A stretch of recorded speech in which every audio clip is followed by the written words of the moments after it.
محمد.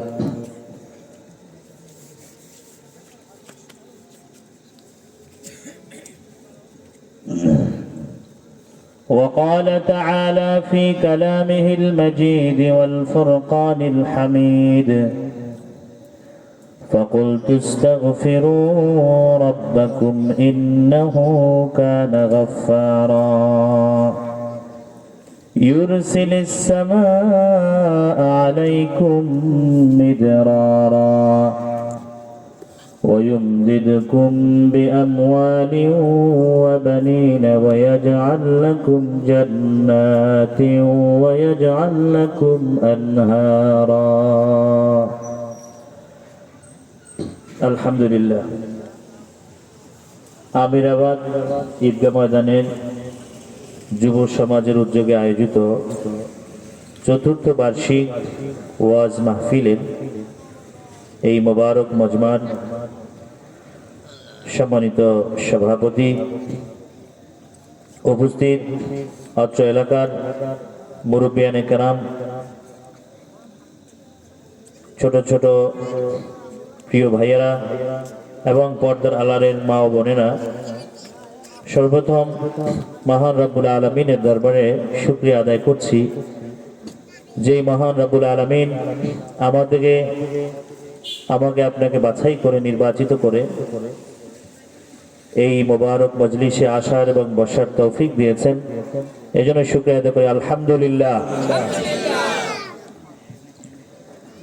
আল্লাহ পাক আমাদেরকে এই শীতের রাতেও এখানে যে বসার তৌফিক দিয়েছেন, এই জন্য আপনারা সকলে খুশি না বাজার? আপনি দেখেন আল্লাহ পাকের কি রহমত। গতকাল এই সময়েও চিন্তা করা গেছে যে এখানে মাহফিল হবে, কি বলেন? গতকাল এই সময়েও তো নিশ্চিত হওয়া যায়নি, মানে যে আবহাওয়ার অবস্থা ছিল, ঘর থেকে বের হয়ে যাচ্ছিল না গতকাল সারাদিন। আল্লাহ পাক একদিনের মধ্যে পুরো আবহাওয়াকে, আজকের দিন একেবারে ফজরের পর থেকেই মানে পরিপূর্ণ রৌদ্র চলে এসছে। এটা আল্লাহ পাকের রহমত, কি বলেন, ঠিক না? হাদিস শরীফে আছে, আল্লাহ নবী সাল্লাল্লাহু আলাইহি ওয়াসাল্লাম একবার সাহাবা কেরাম বললেন, ইয়া রাসূলুল্লাহ, আমাদের তো বৃষ্টি হইতেছে না অনেকদিন যাবত, আমাদের দেশে তো পর্যাপ্ত পানির ব্যবস্থা আছে, খাল আছে, পুকুর আছে, বিল আছে, এই জন্য বৃষ্টি না হলেও পানির সংকটটা আমরা অতটা বুঝি না। কিন্তু আরব দেশে সেখানে পানির উৎস বৃষ্টি। এখন অবশ্য নানা প্রযুক্তির মাধ্যমে ব্যাপক পানির সরবরাহ এখন সহজ, কিন্তু আল্লাহ নবীর জমানায় তো এত সহজ ছিল না। তো বৃষ্টির উপরে ওই পানি জমিয়ে রাখতো, কূপের মধ্যে পানি তারা পেত, সেখান থেকে পানি তুলে। তো লম্বা সময় বৃষ্টি না হওয়ার কারণে কূপের মধ্যেও পানি নাই। তো আল্লাহ নবী সাল্লাল্লাহু আলাইহি ওয়াসাল্লাম দোয়া করলেন, আল্লাহ তুমি বৃষ্টি দান করো। তো এক জুমায় দোয়া করছেন। তো দোয়া করার পরপরই দেখা গেল আল্লাহ পাক বৃষ্টি নাজিল করে দিয়েছেন, সুবহানাল্লাহ। এরপরে এমন বৃষ্টি নামছে, লাগাতার এক সপ্তাহ বৃষ্টি।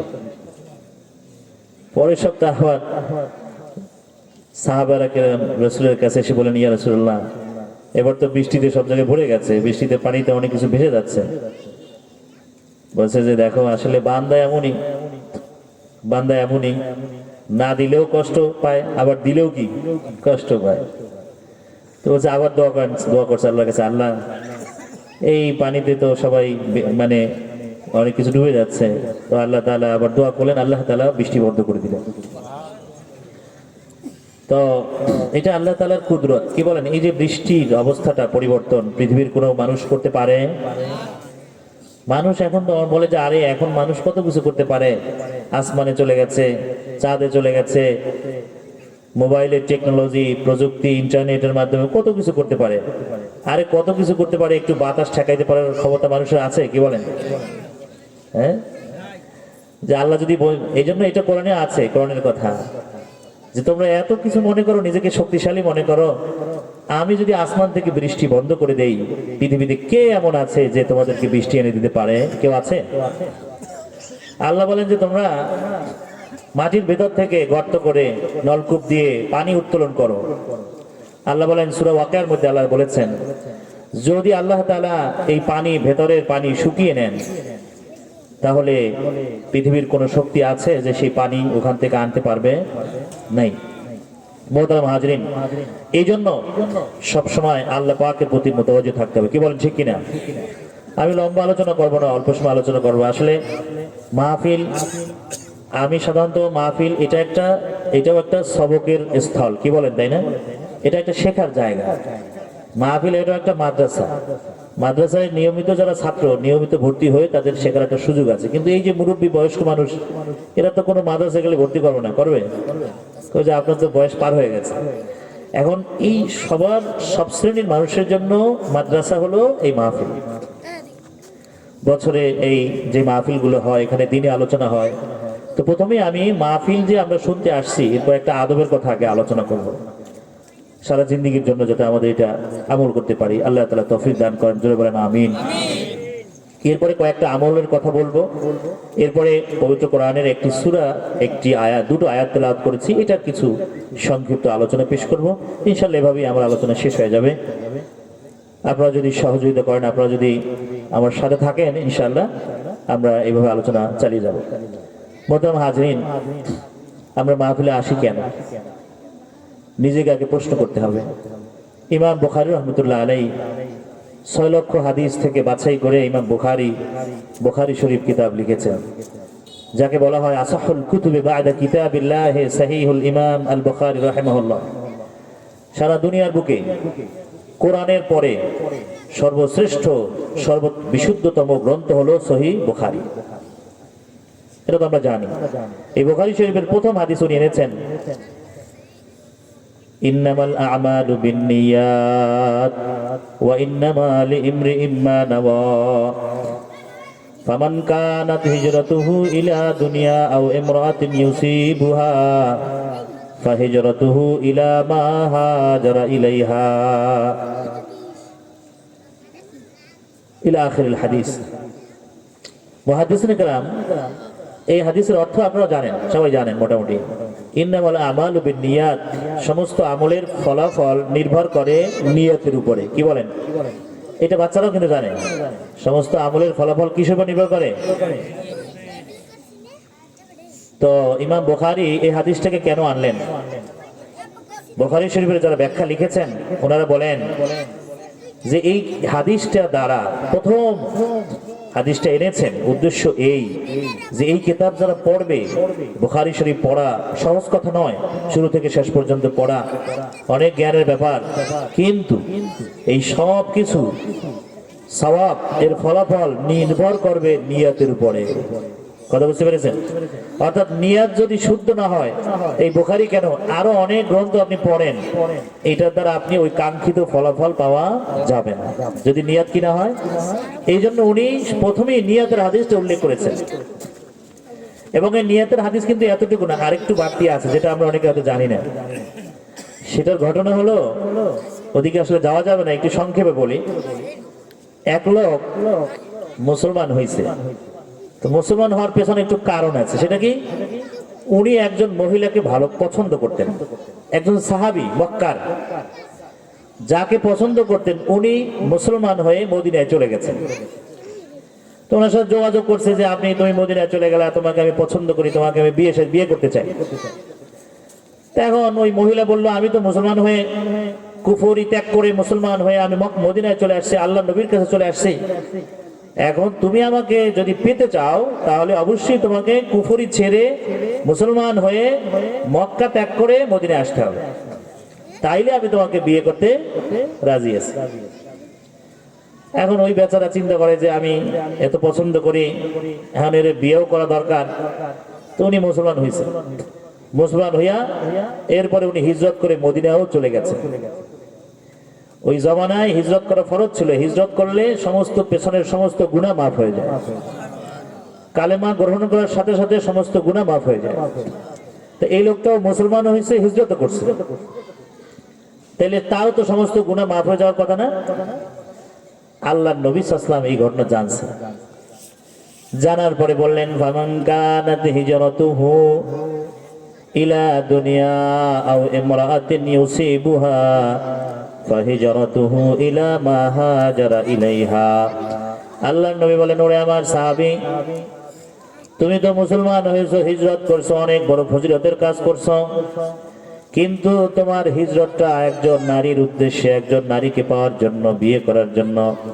আল্লাহর নবী বলেন, যার হিজরত হবে, যার ঈমান হবে কোন নারীকে পাওয়ার জন্য, তাহলে সে ওই নারীকেই পাবে, কিন্তু সে আল্লাহকে পাবে না। আর যার হিজরত হবে আল্লাহর জন্য, ওয়ামান কানাত হিজরাতুহু ইলাল্লাহি ওয়া রাসূলিহি ফাহিজরাতুহু ইলা মা হাজারা ইলাইহি। আর যার হিজরত হবে আল্লাহর উদ্দেশ্যে, আল্লাহর হুকুম পালনের জন্য, রসুলকে পাওয়ার জন্য, রসুলের মহব্বত লাভের জন্য, রসুলের সান্নিধ্য লাভের জন্য যে হিজরত করবে, তার হিজরতটা ওইভাবে আল্লাহর জন্য গণ্য হবে, সে আল্লাহর কাছে সওয়াব পাবে। তো এই ঘটনার পরে তো এখানে আল্লাহ রসুল স্পষ্ট করে দিলেন, হিজরত অনেক অনেক বড় ইবাদত, ঈমান অনেক বড় ইবাদত। এই এত বড় ইবাদত, এটারও সে সওয়াব পাবে না। আল্লাহ রসুল বলেন স্পষ্ট, মহিলার জন্য হিজরত করছো তো তোর মহিলাকেই পাবা, তুমি আল্লাহকে পাবা না। এত বড় ইবাদত নিয়তের কারণে নষ্ট হয়ে গেল। এই জন্য ইমাম বুখারী রাহমাতুল্লাহ আলাইহি এই হাদিসটা, এই হাদিসের কিতাবের প্রথমে এনেছেন যে দ্বীনি কাজ, আখিরাতের কাজ যাই করেন, ছোট আর বড় যাই করেন, নিয়ত যদি আগে শুদ্ধ না হয়, তাহলে ওই আমল আল্লাহর দরবারে কবুল হবে না। আল্লাহর দরবারে কবুল হবে না। আপনারা হাদিস জানেন, কিয়ামতের ময়দানে প্রথম আল্লাহ তাআলা জাহান্নামে দেবেন তিন ধরনের ব্যক্তি। একজন শহীদ, মানে আল্লাহর রাস্তায় শহীদ হয়ে গেছে, আর একজন আলেম, আর একজন হলো দাতা, বড় দাতা। এই তিনজনকে প্রথম জাহান্নামে দেবেন, প্রথম। তো এখন আল্লাহ পাকের কাছে হিসাব আসবে, তো শহীদকে জিজ্ঞেস করবেন যে তুমি কি করছো, আমার জন্য কি নিয়ে আসছো? বলে, জি আল্লাহ, আমি তো আপনার জন্য জান দিয়ে দিছি, আমার সমস্ত অর্থ ব্যয় করে, এমনকি আমার প্রাণ বিসর্জন দিয়ে দিছি তোমার জন্য। আল্লাহ বলবেন, না না, তুমি মিথ্যা বলেছো, তুমি তো শহীদ হয়েছো, মানুষ তোমাকে শহীদ বলবে, বীর বলবে, সাহসী বলবে, এই জন্য তুমি শহীদ হয়েছো। তোমার সেই প্রাপ্তি দুনিয়াতে তুমি পেয়ে গেছো, আজকের আমার কাছে আর তোমার কোনো সওয়াব নাই, তোমার ঠিকানা জাহান্নাম ছাড়া আর কিছু নয়। চিন্তা করতে পারেন, একজন লোক শহীদ হয়ে গেল, নিজের জান দিয়ে দিল, এর চেয়ে বড় কোরবানি আর কি আছে বলেন? তো জান দিয়েও কোথায় চলে গেল বলেন? জাহান্নামে চলে গেল। আর একজন আলেমকে জিজ্ঞাসা করা হবে, আপনি কি করেছেন? বলবে, আল্লাহ তোমার জন্য এলেম শিখছি, এলেমের চর্চায় আমি সারা দুনিয়াভর চষে বেরিয়েছি, আমি সমস্ত কিছু বিসর্জন দিয়েছি এলেমের জন্য, এলেমের প্রচারের জন্য, কোরআনের জন্য, তাফসীরের জন্য। তখন আল্লাহ পাক বলবেন, না না, মিথ্যা বলেছো, তুমি তো এগুলা করেছো মানুষের সুনাম কুরআনের জন্য। মানুষ তোমাকে বড় আলেম বলবে, বড় মুফাসসির বলবে, বড় ফকিহ বলবে, এগুলো বলার জন্য, এগুলোর উদ্দেশ্যে তুমি করেছো, সেগুলো তো দুনিয়াতে তুমি পেয়ে গেছো। আজকের আমার কাছে আর তোমার কোনো প্রতিদান কিছুই নাই, তোমার ঠিকানা হবে সোজা জাহান্নাম। এমনিভাবে একজন বড় দাতাকে আল্লাহ পাক হাজির করবেন, তাকে জিজ্ঞেস করা হবে, তুমি কি করেছো, কি নিয়ে এসছো? বলে, আল্লাহ আমি তো সব কিছু দান করছি, আমার অর্থ করি যা ছিল আমি সব দিয়ে দিয়েছি। আল্লাহ বলবেন, না না, তুমি মিথ্যা বলেছো, তুমি তো এগুলো দুনিয়াতে ব্যয় করছো যেন মানুষ তোমাকে দানবীর বলে, মানুষ তোমার সুনাম সুখ্যাতি প্রচার করে বেড়াবে, এই উদ্দেশ্য তুমি করেছো। তোমার সেই উদ্দেশ্য দুনিয়াতে আমি পূরণ করে দিয়েছি, আখিরাতে তোমার আর প্রাপ্তি কিছুই নাই। কি বলেন? এটা সহিহ হাদিস, কিন্তু এগুলো সব সহিহ হাদিসের কথা, এই বুখারী মুসলিমের হাদিস এগুলা। তাহলে চিন্তা করেন, আমল করার পরেও নিয়াত সহি না হলে এই আমলের ফলাফল পাওয়া যাবে না, বরবাদ হয়ে যাবে মুহূর্তের মধ্যে। এই জন্য কিন্তু শয়তান বসে নাই। আমরা ঘুমাই থাকলেও শয়তান কিন্তু ঘুমায় না, ঘুমায়। শয়তান প্রথমে আমল করার আগে ওই ব্যক্তিকে আমল থেকে ফেরানোর চেষ্টা করে, যদি ফিরাইতে না পারে আমল করা অবস্থায় ধোঁকা দেয় আমলটা নষ্ট করার জন্য। যেমন আমরা নামাজের মধ্যে দেখবেন, বাইরে এত চিন্তা ফিকির নাই, নামাজে দাঁড়াইলেই কত চিন্তা চলে আসে, কি বলেন, আসে না? দুনিয়ার সব চিন্তা কি নামাজের মধ্যে, দুনিয়ার সব চিন্তা নামাজের মধ্যে। ওই যে গল্প আছে না, গল্প যদিও, বলে একজন ইমাম সাহেব, একজন মুসল্লি নামাজ শেষ করছে, ইমাম সাহেব, হুজুর আজকে নামাজ মনে একটু কম হয়েছে। কয় যে কম হইলো কেমনে?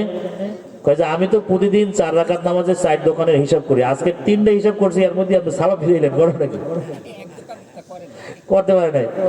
কয় যে আসলে এটা যদিও গল্প, কিন্তু এমন ঘটনা কিন্তু আমাদের মধ্যে আছে। মানে নামাজের শুরু থেকে শেষ পর্যন্ত প্রতিটা সেকেন্ড নামাজের মধ্যে মনোযোগী ছিলাম, এমন নামাজ কয় ওয়াক্ত পড়তে পেরেছি, নিজের চিন্তা নিজে হিসাব করলেই পেয়ে যাব। মোহতারাম হাজিরিন, শয়তান প্রথমে চেষ্টা করে, বিখ্যাত বিশ্ববিখ্যাত একজন ইমাম মুহাদ্দিস ইমাম ইবনুল কাইয়িম রাহিমাহুল্লাহ ওনার এক বিখ্যাত গ্রন্থে উল্লেখ করেন, প্রথম শয়তান ধোঁকা দেওয়ার চেষ্টা করে আমল থেকে ফেরানোর জন্য। আপনি মনে করেন, দেখেন আল্লাহ তাআলা কত সহজ করছেন, আপনি মাহফিলে আসার নিয়ত করছেন, আপনার আমলনামায় সব উঠে গেছে, কি বলে ঠিক কিনা? নেক আমলের নিয়ত করলেও সব যোগ হতে থাকে। তো শয়তান ধোঁকা দেয় যে এর যেন মাহফিলের নিয়ত করছেন, এমন একটা জরুরত, একটা নানা ফন্দি ফিকিরে এটা ফেরানোর চেষ্টা করে। তো এরপরে যদি দেখে যে ফেরাইতে না, এই মুসল্লি মানুষ এ মাহফিলে যাইবেই, তখন তার নিয়ে ওই শোনার মধ্যে তাকে ব্যাঘাত সৃষ্টি করে। অথবা সে শুনে আসছে বা শুনতেছে, তখন নিয়তের মধ্যে তার গড়বড় তৈরি করে দেয়, যে নিয়তটা সঠিক নাকি, যে অন্য অন্য দুনিয়াবি কোনো উদ্দেশ্য তার মধ্যে যোগ করে দেয়। তখন শয়তান দেখে যে ঠিক আছে, আমার উদ্দেশ্য সফল, কারণ সে মাহফিল শুনলেও মাহফিলের সওয়াব পাবে না। এই জন্য আমাদের মাহফিল শোনাটা সেরকম সওয়াববিহীন যেতে না হয়, আমাদের নিয়তটা খালেজ করা দরকার কি দরকার না বলেন? হ্যাঁ, আমরা মাহফিল কেন শুনবো? 1 নম্বর হলো কিছু দ্বীনি জ্ঞান আমি শিখবো, কি বলেন ঠিক কিনা? দিনে একটা নম্বর মাহফিলে আসলে একটা হলো দ্বীনি জ্ঞান, নতুন কিছু জ্ঞান শেখা। দেখেন আমাদের জিন্দেগি ভর কত মাহফিল শুনেছি, প্রত্যেক মাহফিল থেকে যদি আমি কিছু কিছু দ্বীনি জ্ঞান যোগ করতে থাকি, তাই না, তাহলে আমার জীবনে অনেক জ্ঞান সমৃদ্ধ হবে। মাহফিলে শোনার আরেকটা উদ্দেশ্য হলো, অনেক জানা জিনিস আছে কিন্তু আমলে নাই, আছে কি না এরকমের, সেইটা মাহফিলে গেলে তাজা হয়। মাহফিলে গেলে কি হয় বলেন? তাজা হয়। আরে 5 ওয়াক্ত নামাজ ফরজ, জানে না কেনা, কি বলেন? এমন কোন লোক আছে জানে না, কিন্তু আমলে ঘাটতি আছে। এখন এইটা জানা বিষয়কে এই মাহফিলের পরিবেশে এসে কিছু কথা শুনলে দিল তাজা হয়, এটা একটা উদ্দেশ্য। মাহফিল শোনার আরেকটা উদ্দেশ্য হচ্ছে যে মাহফিলে আসলে গুনাহ থেকে বাঁচার তৌফিক আল্লাহ পাক তাকে দান করে। কত মানুষ মাহফিলে এসছে, সে গুনাহ করত, কিছু কথা শুনে আল্লাহ পাক তার দিলের মধ্যে কথাগুলো, অল্প কথা বসিয়ে দিয়েছেন, উনি তওবা করে বাড়িতে ফিরেছেন, রওনা করছেন, আল্লাহ পাক বলেন তোমাকে আমি নিষ্পাপ করে দিলাম। এগুলো হাদিসের কথাই, কিন্তু লম্বা হাদিস তো বলা যাবে না, এত সময় পাবো না। তাহলে মাহফিল শোনার একটা উদ্দেশ্য যে তওবা নসিব হয়, এই এলেমের কথা শুনে তওবা নসিব হয়, এই তওবার পরে মানুষ নিষ্পাপ হয়ে যায়। এরপর যদি আপনি বাসায় ফেরেন, ওলামায়ে কেরাম বলে ওই অবস্থায় যার মউত হয়ে যায়, সে বিনা হিসেবে জান্নাতে চলে যাবে। এই জন্য এই উদ্দেশ্যে আমরা মাহফিল শুনব, কি বলেন? আর একটা জিনিস দেখা যায়, আপনি মাহফিল থেকে এখান থেকে বেরো রওনা করছেন, তো জিজ্ঞাসা করছে ভাই মাহফিলের লোক হয়েছে কেমন, এই প্রশ্নটা আগে করে, কি বলেন, তাই না? আচ্ছা, এই প্রশ্নকে করে না যে আপনি মাহফিল থেকে আমি তো যাইতে পারি না, এই ভাই আপনি আমাকে একটা আমলের কথা বলেন, কি এই কেউ জিজ্ঞাসা করে? জিজ্ঞাসা লোক কেমন, মাহফিলের সফলতা আর ব্যর্থতা এটা মানুষ মাপে যে লোক বেশি হলো কিনা। এটা আমি বলি সকল মাহফিলেই, যে এই চিন্তাটা মাথা থেকে ফেলে দিতে হবে। আচ্ছা ধরেন এখানে লোক যদি এসছে আরো 10 গুণ বেশি হয়, আমার মাহফিল আমাকেই শুনতে হবে না আরেকজন শুনে দেবে, কি করেন? আমার আমল আমাকেই করতে হবে নাকি, না আরেকজন করে দিবে? আমি আসছি, দুনিয়ার আর কেউ না আসুক, আমি আসছি মাহফিলে, মাহফিল থেকে যাতে আমি পরিপূর্ণ রূপে কিছু এলেম হাসিল করে তওবা করে আমার ঈমানের অবস্থাকে একটু বৃদ্ধি করে আমি যেতে পারি, এটা আমার নিয়ত থাকবে, কি বলেন? আমি যদি এখন মানুষ বেশি আসলে ভালো, দিনী কাজে মানুষ যত বেশি আসবে তত আমার মন ভালো লাগবে, এটা ঠিক। কিন্তু আমি যত মানুষ হোক, যার মাহফিল তাকেই শুনতে হবে, যার কবরে তাকেই যেতে হবে, যার আমল তাকেই করতে হবে, তাই না? এই জন্য মাহফিলে খুব লোক বেশি হওয়া এইটা কোনো সফলতার কোনো দলিল না। লোক বেশি হয়ে যদি দলিল হতো, তো আপনি দেখবেন লঞ্চ ঘাটে সবসময় লোক থাকে, কি বলেন? বাস স্ট্যান্ডে সবসময় লোক থাকে, বাজারে সবসময় লোক বেশি থাকে না? আর আল্লাহ রসুল কি বলেছেন আপনারা জানেন, এই বাচ্চারাও হাদিস জানে, আবগাদুল বিলাদি ইলাল্লাহি আসওয়াকুহা, সারা দুনিয়ার মধ্যে আল্লাহর কাছে অপছন্দনীয় জায়গা হলো বাজার। আর এর বিপরীতে সারা দুনিয়ার মধ্যে সবচেয়ে পছন্দনীয় জায়গা কোনটা? মসজিদ। কোনটা বলেন? মসজিদ। সেটা যদি কি হয়, টিনের চালেরও হয়, বেড়াটা একটু ভাঙাও হয়, তাহলেও কিন্তু সেটা আল্লাহর দৃষ্টিতে সারা দুনিয়ার সর্বশ্রেষ্ঠ জায়গা। কি বলেন ঠিক কিনা? আল্লাহ নবীর মসজিদে নববীতে ওরকম ভালো চাল ছিল না, পাকা ছিল না। এখন তো মসজিদে নববী বিরাট। হ্যাঁ, আল্লাহ নবীর জামানায় তো খেজুর গাছের ছাউনি ছিল। আরে ভেতরে নিচে কোনো পাকা ছিল না, বালুর উপরে নামাজ পড়তো। ওরকম কোনো দেয়ালও ছিল না, কিন্তু আল্লাহ তাআলা ওই মসজিদকেই তো কবুল করে নিয়েছেন। কি বলেন ঠিক কিনা? এই জন্য মানুষ অনেকেই চিন্তা করে মাহফিল আসার পরে দেখে যে কিছু মানুষ আছে একটু ঘুরে গেলে, কয় যে এই লোকজন একটু আসুক তারপর আমি যাব। কি বলেন? সবাই যদি চিন্তা করে যে লোকজন আসলে আমি যাব, তাহলে কে যাবে? তাই না? এগুলো কিছু প্রাসঙ্গিক কথা বললাম। আসলে তো আমরা এখানে শিখতে এসেছি, তাই না? আর আমরা আসছি কিছু দিনই কথা আল্লাহ পাক আমাদেরকে দিয়েছেন, সেগুলো আপনাদেরকে বলা দরকার এই উদ্দেশ্যে। মোহতারাম হাজিরিন, আমরা আজকে একটা আমল শিখাবো। সেটা হলো, আমি এখানে সূরা নূহ, পবিত্র কোরআনের ৭১ নম্বর সূরা, সূরা নূহ। এই সূরা নূহের এখানে ৩টি আয়াত তেলাওয়াত করেছি, ৯ থেকে ১২। এই ৩টে আয়াতের মধ্যে, এই ৩টে আয়াতের প্রাসঙ্গিক কিছু কথা আমি বলি, আমাদের আলোচনা শেষ হয়ে যাবে ইনশাআল্লাহ। তো এই সূরা নূহের মধ্যে এই আয়াতগুলো নাজিলের প্রেক্ষাপটটা একটু যদি আমরা জানি। সূরা নূহ পবিত্র কোরআনের ৭১ নম্বর সূরা। নূহ কে এটা তো আমরা জানি না? নূহ কে বলেন তো? একজন আল্লাহর নবী। একজন কি? আরেকটা পরিচয় আছে, তাকে বলা হয় দ্বিতীয় আদম। কি বলা হয় বলেন? দ্বিতীয় আদম কেন বলা হয়? নূহ আলাইহিস সালামের পরে এই পৃথিবীতে যত মানুষ আছে, নূহ আলাইহিস সালামের পরে পৃথিবীতে যত মানুষ আছে এখনকার সহ আমরা যারা আছি, অর্থাৎ নূহ আলাইহিস সালামের সময়ে আল্লাহ পাক মহাপ্লাবন দিয়ে পুরো পৃথিবী ধ্বংস করে দিয়েছেন। সমস্ত মানুষ, সমস্ত প্রাণী সবকিছু খতম হয়ে গেছে। শুধুমাত্র যারা আল্লাহ পাকের হুকুমে নূহ আলাইহিস সালামের সাথে ওই নৌকায় আরোহণ করেছিলেন, কেবলমাত্র তারাই বেঁচে ছিল, বাকি সব খতম হয়ে গেছে। তো এরপরে নূহ আলাইহিস সালামের সাথে ঈমানদার কতজন ছিল ইখতিলাফ আছে। কেউ বলছে 20 জন, কেউ বলছে 80 জন লোক ছিল আর কি, কেউ বা কম বেশি আছে। আর বিভিন্ন প্রাণীকেও আল্লাহ তাআলা ওখানে তুলেছিলেন। তো বাকি তো সব খতম হয়ে গেছে।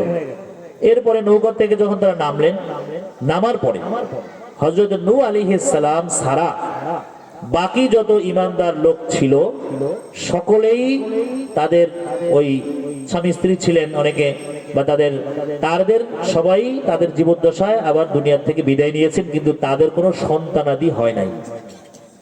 কেবলমাত্র সন্তানাদি হয়েছে হযরতে নূহ আলাইহিস সালামের যারা সন্তান, তারাই দুনিয়াতে বেঁচে ছিলেন, যাদের দ্বারা পরবর্তী বংশ পৃথিবীতে এসেছে। এই যে আমরাও। এই জন্য নূহ আলাইহিস সালামের মোট 4 ছেলে। একজন হলো হাম, একজন হলো সাম, আরেকজন ইয়াফিস, আর একজন হলো কেনান। এই সারা পৃথিবীতে যত মানুষ সবাই এই 3 সন্তানের সন্তান। আর কেনানের সন্তান নাই, কারণ সে তো কি ডুবে মরেছে। জানেন না আপনারা? ঘটনা তো জানেন। কেনানকে হযরত নূহ আলাইহিস সালাম বলেছিলেন যে তুমি নৌকায় ওঠো। তো কোরআনে আছে, এগুলো কোরআনের কথা। তো উনি বলেন যে আরে নৌকায় ওঠার দরকার কি? নৌকায় ওঠার দরকার নাই। প্রথম তো ওরা ঠাট্টা করছে। মনে করেন যে এলাকায় কোনো নদী নাই, না পানি নাই, কিছু নেই, সেখানে যদি নৌকা বানায় তা হাসি তামাশা করে না? তো ওরা সবাই ঠাট্টা করছে যে এই নূহ আলাইহিস সালামের মাথা খারাপ হয়ে গেছে, যে এইখানে নৌকা বানায়। জিন্দেগিতে নৌকা চালানোর কোনো জায়গা নাই, নদী নাই, পানি নাই, খাল নাই, সেখানে কিসের নৌকা? যাই হোক, পরে যখন দেখলো যে পানি উঠতেছে, প্লাবন শুরু হয়ে গেছে, তো নূহ আলাইহিস সালাম ডাকলেন ছেলেকে, ইয়া বুনাইয়া আরকাম মা'ানা, হে পুত্র তুমি আমার সাথে নৌকা আরোহণ করো। কেনান ছেলে ডাক দিয়ে বলে, বাবা সাআবি ইলা জাবালি ইয়াসিমুনি, প্লাবন আর ঝড় কতই হবে, 2 হাত 4 হাত 5 হাত 10 হাতই হোক, আমার সামনে যে বিরাট পাহাড় আছে, আমি ওই পাহাড়ের চূড়ায় গিয়ে উঠে যাব। পাহাড়ের চূড়া পর্যন্ত আর পানি তো আর হবে না। আমরা আমরা যা দেখি, ধরেন বন্যা, অনেক বন্যাই হইলো, 10-20 দিন এলে হইলো, তাই না? তার চিন্তা করছে বন্যা তো এমনি হয়ই না, ওই সময় পানি তো তারা দেখেই না, আর হইলে আর কতটুকু হইবে। বলছে বলে আমি পাহাড়ে উঠবো, পাহাড় আমাকে বাঁচাবে। পাহাড় মানুষকে বাঁচাতে পারে বলেন? কিন্তু ঈমান নাই তার। বলছে পাহাড় আমাকে বাঁচাবে। বলছে পাহাড়ে উঠবো আমি, পানি আর কদ্দুর উঠবে? যাই হোক, তারপরে তো ওঠে নাই। তো আল্লাহ তাআলা তো পাহাড়, ওই সমস্ত পাহাড়, নদী নালা সব ডুবে সারা পৃথিবী একাকার হয়ে গেল, সব খতম হয়ে গেল। তো ওই কেনান খতম হয়ে গেছে, কেনানের কোনো সন্তানাদি নাই। নূহ আলাইহিস সালামের 3 সন্তান, হাম, সাম, ইয়াফেস, এই 3 সন্তান পৃথিবীতে বেঁচে ছিল। এরপরে এই পৃথিবীতে আমরা যারা আছি, এই সবাই 3 সন্তানের কারো না কারো সন্তান।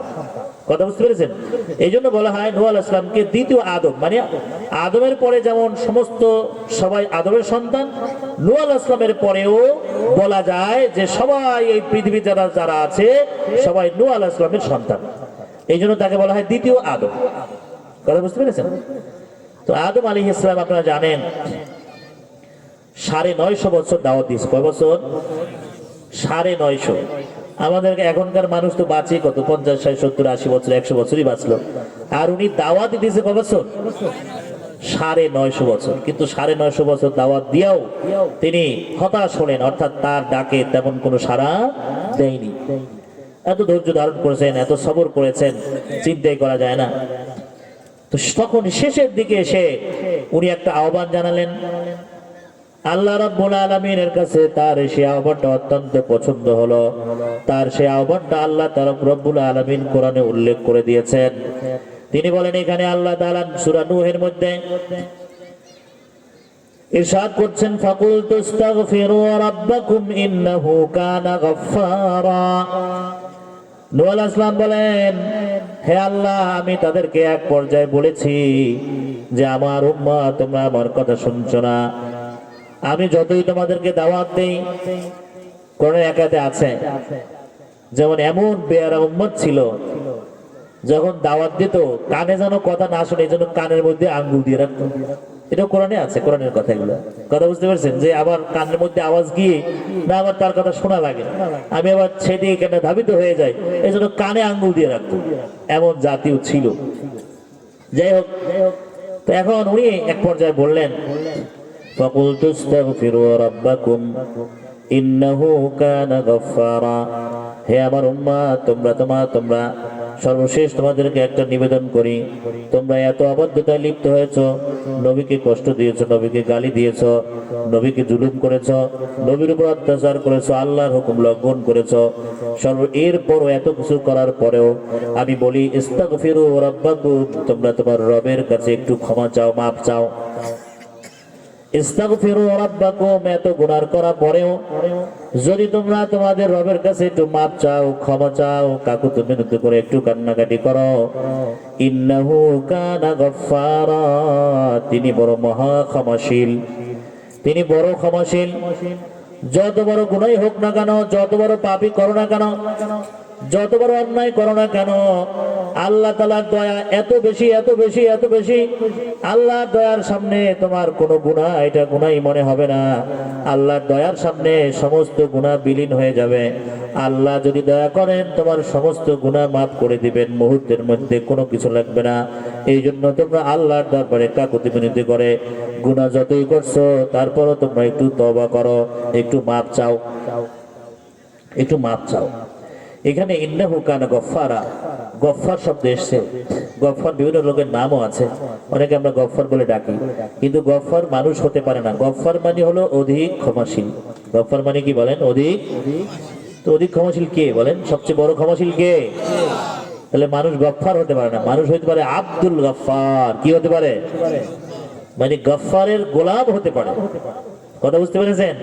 এই জন্য অনেকে নাম রাখার সময় এগুলো বিবেচনা করে রাখতে হবে। আর নাম রাখলেও আল্লাহর নামে নাম রাখলে সেখানে আব্দুল শব্দ যোগ করতে হবে। আল্লাহর নাম গফফার, আল্লাহর নাম, সত্তার হচ্ছে আল্লাহর নাম। এখন যদি আপনি নামেন গফফার, তাহলে তো আল্লাহর নামে নাম হয়ে গেল, তাই না? ডাকতে হবে আব্দুল গফফার। অনেকে এই অবহেলা করে, কিন্তু আসলে অর্থটা কোথায় যাচ্ছে, তাই না? তাকে আল্লাহর গুণ তার মধ্যে আমি সাব্যস্ত করছি। যদি অর্থ বুঝি না আমরা, এই জন্য আমরা বলি, এই জন্য এগুলো সতর্ক থাকতে হবে। মুফাসসিরিন কেরাম বলেন এখানে আল্লাহ তাআলা গফফার শব্দ উল্লেখ করেছেন। গফফার মানে এত ক্ষমাশীল, এত ক্ষমাশীল, এত বড় ক্ষমাশীল। দুনিয়ার বুকে কোন যত বড় অন্যায় করুক না কেন, কোন মানুষ যত অন্যায় করুক না কেন, আল্লাহর সাথে, দুনিয়ার মানুষের সাথে মানুষ অন্যায় করলে সহজে সে মাফ করে না, মাফ করলেও সে সহজে ভুলতে পারে না। কি বলেন, ঠিক কিনা? আর আল্লাহ তাআলা হচ্ছেন এমন গফফার, সবকিছু মাফ তো করেই দেন, সাথে সাথে এই গুনাহটাকে আল্লাহ তাআলা সওয়াব দ্বারা পরিণত করে দেন। গুনাহকে আল্লাহ তাআলা সওয়াব বানায় দেন। আল্লাহ তাআলা কত বড় ক্ষমাশীল। সহিহ বুখারীর হাদিস, আমি হাদিস যেগুলো উল্লেখ করবো সব সহিহ হাদিস। সহিহ বুখারীতে অনেক লম্বা হাদিস।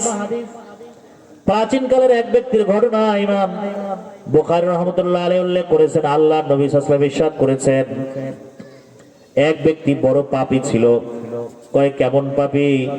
এত বড় পাপী সে 99 লোককে হত্যা করেছে। কয়জন লোক বলেন? তো একজন মানুষ 99 মানুষকে যদি হত্যা করে, অর্থাৎ 99টা খুনির আসামি, বুঝেন তো সেই লোক কত বড় ভয়ানক না? কি বলেন, ভয়ঙ্কর না? সাধারণ মানুষ নাকি? 99 জনকে সে হত্যা করেছে। এরপরে হঠাৎ তার দিলের মধ্যে একবার পরিবর্তন এসে গেল যে হায় হায়, আমাকে তো মরতে হবে। আমি এতগুলো মানুষকে খুন করলাম, 99 জন মানুষকে খুন করলাম, কিন্তু আমারও তো একদিন মৌত হবে। দুনিয়ার সমস্ত মানুষের যেমন মৃত্যু হয়, আমারও তো মৃত্যু হবে, আমারও কবরে যাওয়া লাগবে। এত ঘটনা ঘটনার পরে আমার কি অবস্থা হবে? অর্থাৎ তার দিলের মধ্যে আল্লাহর ভয় চলে এসেছে। আল্লাহর ভয় চলে আসলে সে পাগল হয়ে গেছে, আল্লাহর ভয়ে পাগল হয়ে গেছে, অস্থির হয়ে গেছে। এখন সে কি করবে দিশা পায় না, যে আমি কি করব, কিভাবে গেলে, কোথায় গেলে, কার কাছে বললে আমি আল্লাহর সান্নিধ্য পাবো, একটু দিলটাকে প্রশান্ত করব। এখন হয়রান হয়ে দৌড়াইতেছে। এখন দৌড়াইতে দৌড়াইতে এক আলেমের কাছে গেছে, এলাকার এক আলেমের কাছে বলছে, হুজুর আমার দিলটা বড় প্রেশান, আমার দিলটা বড় প্রেশান। কেন? আমি তো 99 লোক খুন করছি, তখন তো জোশের চোটে খুন করছি, কিন্তু এখন তো আমার মৃত্যুর ভয় চলে আসছে, কখন মৃত্যু এসে যায়, কিন্তু আমার কি হবে? আমার কোনো ক্ষমার ব্যবস্থা আছে? আপনি যেহেতু ধর্মীয় পণ্ডিত, আপনি একটু বলেন। এখন ওই আলেম হয়তো উনি ধর্মীয় সম্পর্কে বড় জ্ঞানী ছিলেন না। উনি কয় যে বাবা, তুমি 99 খুনি, একটা দুইটা খুন হয় সেটা একটা কথা থাকে, 99টা খুন করছো, তোমার কোনো মাফের আর ক্ষমার কোনো ব্যবস্থা নাই। তোমার কোনো ক্ষমার কি নাই? ব্যবস্থা নাই। 99 খুন করছে, এত বড় খুনি, তোমার ক্ষমা করবে না আল্লাহ তাআলা। এই কথা বলার পরে উনি হতাশায় আরো ভেঙে পড়লেন। কয় যে আমার তো ক্ষমা নাই, আমি তো শেষই। 99 তে 101টা বাকি থাকে, লাভ কি? আপনারা দেখে শেষ করি, 100 পুরো করছে। এগুলো হাদিসের কথা, সহিহ বুখারীর কথা, এগুলো কোনো গল্প মনে করবেন না। কিন্তু ওই লোকটি 100তম খুন করলো। 100তম খুন করার পরেও তার মনের জ্বালা তো কমে না, আরো বাড়তে লাগলো, আরো অস্থিরতার মনের মধ্যে বাড়তে লাগলো। কি করব, কোথায় যাব, দিশা হতাশায় তিনি ভুগতে লাগলেন। অস্থির অবস্থায় দৌড়াইতে দৌড়াইতে পাগলের মতো ছুটতে লাগলেন। ছুটতে ছুটতে এক পর্যায়ে গিয়ে এক বড় আলেমের সাথে তার সাক্ষাৎ হয় যে হুজুর, আমি তো 100 খুন করছি। পিছনের ঘটনা তাকে বিস্তারিত বর্ণন করেন। আমি 100 খুন করে ফেলেছি, এত বড় অন্যায়কারী পৃথিবীর বুকে মনে আল্লাহর আসমানের জমিনে আর নাই। হুজুর আমি কি করব, আমাকে একটু কিছু বলেন। ওই আলেম তখন ডাক দিয়ে বলেন, ওয়ামাই ইয়াহুলু বাইনাল আবদি ওয়া তাওবা বাইনাল আবদি ওয়া রাব্বিহি, বলে যে হে আমার ভাই, তুমি চিন্তিত হয় না, পেরেশান হয় না। তুমি 100 খুন করছো, 100 খুন তোমার জন্য অবশ্যই একটা বড় অন্যায়।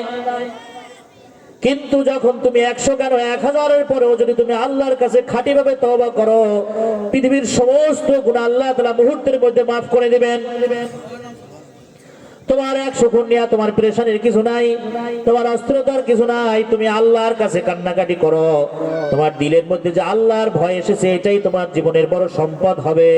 তুমি আল্লাহর কাছে তওবা করো, আল্লাহর কাছে কান্নাকাটি করো, আল্লাহর কাছে বলতে থাকো।